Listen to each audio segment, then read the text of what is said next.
Budget कमी असूनही सुंदर आणि छान अशा साड्या, अट्रॅक्टिव्ह अशा साड्या हव्या असतील तर हा व्हिडिओ शेवटपर्यंत बघा, कारण एका चढीत एक सुंदर आणि सगळ्यात स्वस्त साड्या आणि आकर्षक आणि घेतल्यानंतर ही साडी जी आहे तर ती कमी पैशामधली किंवा कमी बजेटमध्ये आहे असं तुम्हाला वाटणारही नाही आणि कोणाला जाणवणारही नाही.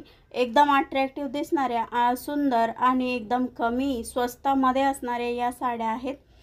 तर या साड्या ऑनलाईन सहज उपलब्ध आहेत आणि कमी पैशामध्ये आहेत. कमी म्हणजे बजेट किती, तर 100 ते 300च्या आतमधल्या या साड्या एका चढीत एक सुंदर कलर कॉम्बिनेशन, डिझाईन आणि मस्त असं शिफॉन साडी आणि सुंदर असे कलर आणि बऱ्याच अशा फ्लॉवरवाल्या डिझाईन आणि कलर कॉम्बिनेशन बघाल तर एकदमच उत्तम. तर एका चढीत एक सुंदर अशा साड्यांचं कलेक्शन जे आहे तर आज तुम्ही बघत आहात आणि ह्या साड्या ज्या आहेत तर त्या स्वस्त आणि खूप चालणाऱ्या आणि पसंती मिळणाऱ्या आहेत.